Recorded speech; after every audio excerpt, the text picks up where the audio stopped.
Chapter 21. I went into Waterstones on my way to work and brought a copy of Alcestis. The introduction said it was Michaelides' earliest instant tragedy and one of his least performed works. I started reading it on the tube. Not exactly a page-turner, an odd play. The hero Admetus is condemned to death by the fates, but thanks to Apollo's negotiating, he is offered a loophole. Admetus can escape death if he can persuade someone else to die for him. He asks his mother and father to die in his place, and they refuse in no uncertain terms.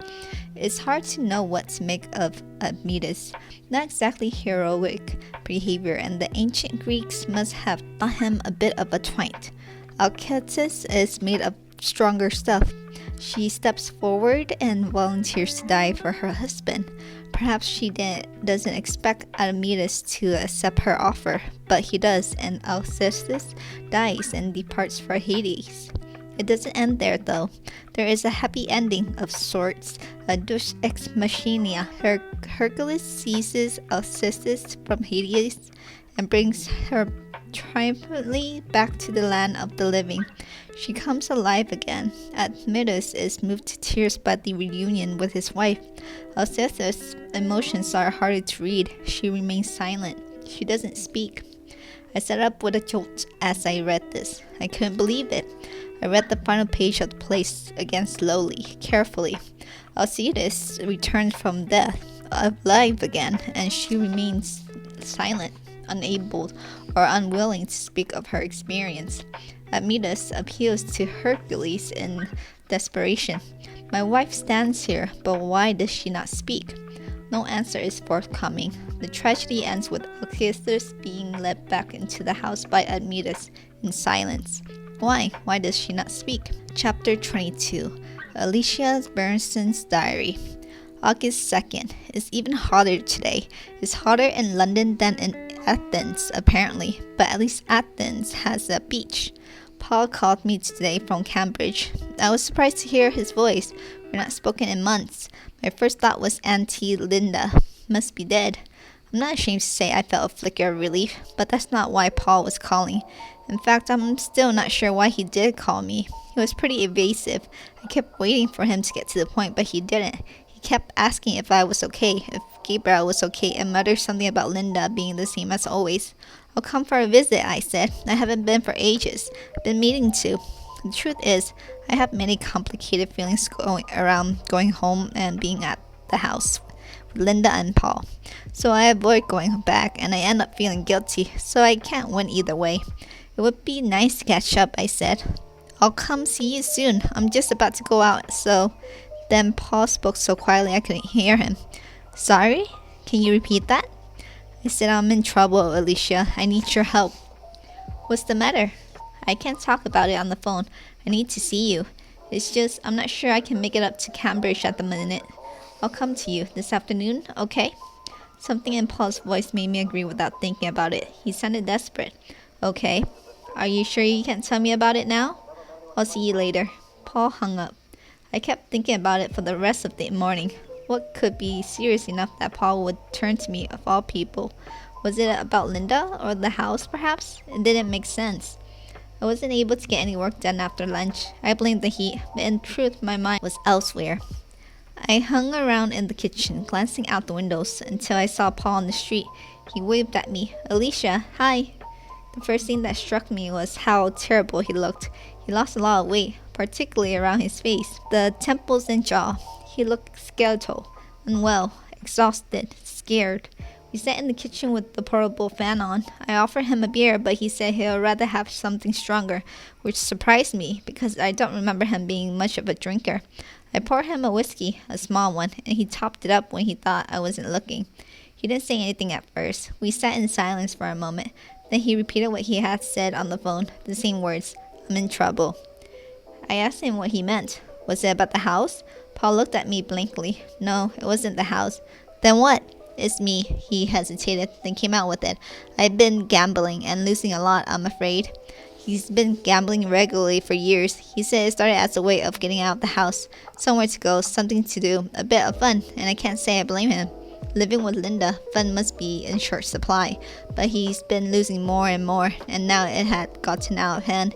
He's been dipping into the savings account, and not much was there to start with.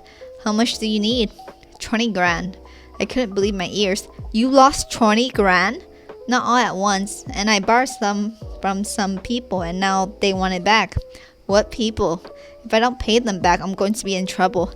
Have you told your mother? I already knew the answer. Paul may be a mess, but he's not stupid. Of course not. Mom would kill me. I need your help, Alicia. That's why I'm here. I haven't got that kind of money, Paul. I'll pay it back. I don't need it all at once. Just something. I didn't say anything, and he kept pleading.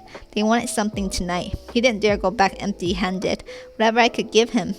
Anything. I didn't know what to do. I wanted to help him, but I suspected giving him money wasn't the way to deal with this. I also knew his debts were going to be a tough secret to keep from Auntie Linda. I didn't know what I'll do if I were Paul. Facing up to Linda was probably scarier than the loan sharks. I'll write you a check, I said finally. Paul seemed pathetically grateful and kept muttering, "Thank you, thank you." I wrote him a check for £2,000, payable to cash. I know that's not what he wanted, but the whole thing was uncharted territory for me. I'm not sure I believe everything he said. Something about it didn't ring true. Maybe I can give you more once I talk to Gabriel, I said, but it's better if we work out another way to handle this. You know, Gabriel's brother is still a lawyer. Maybe he could.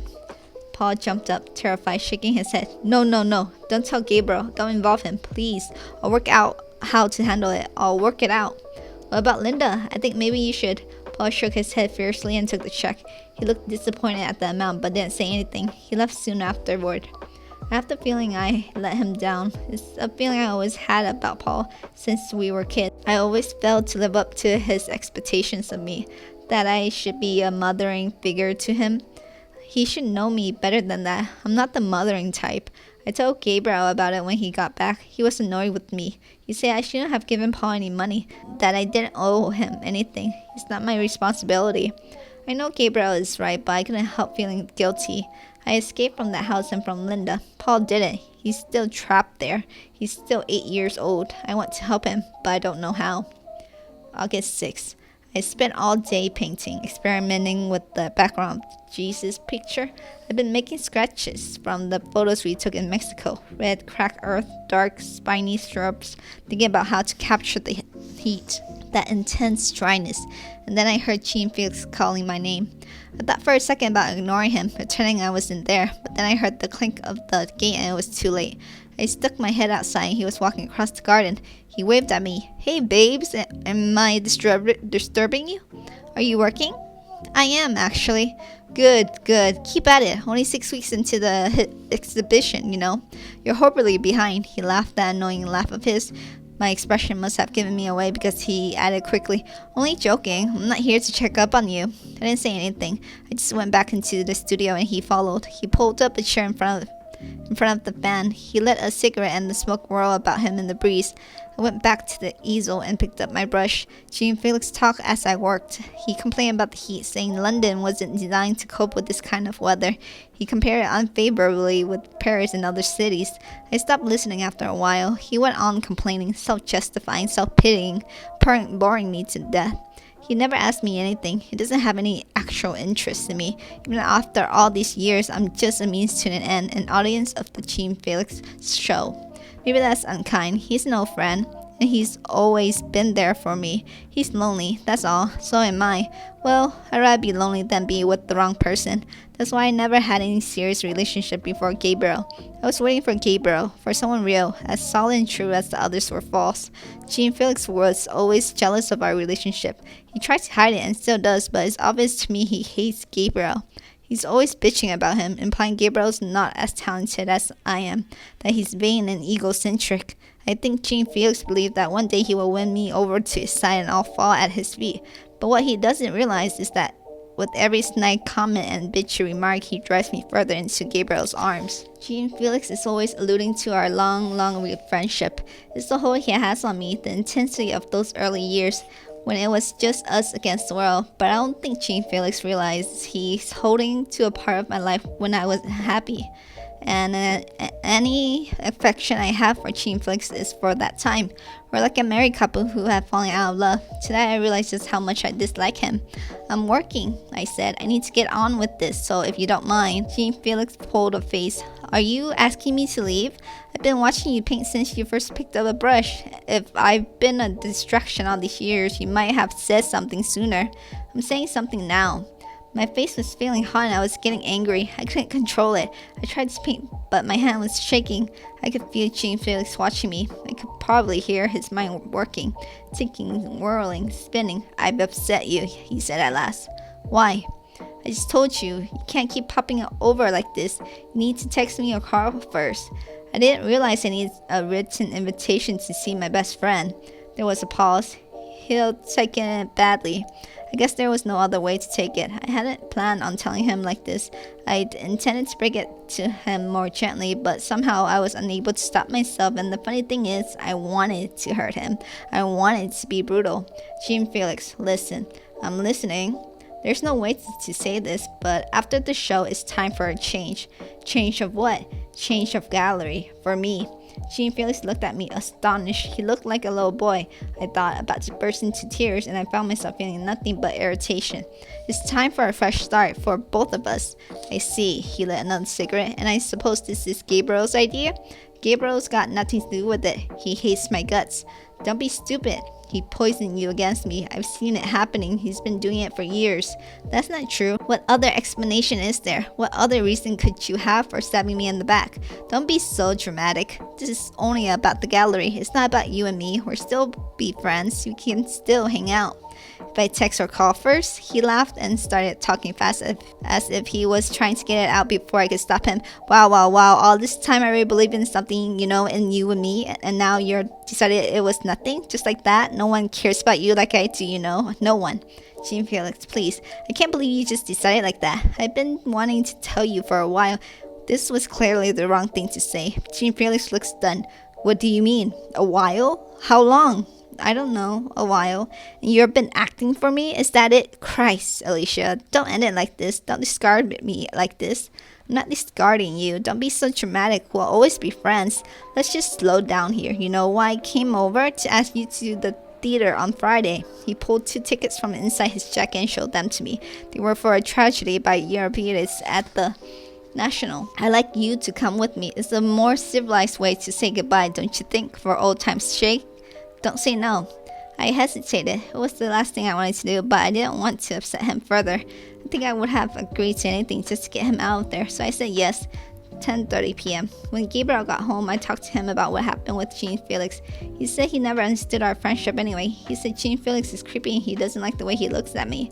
And how is that? Like he owns you or something. I think you should leave the gallery now, before the show.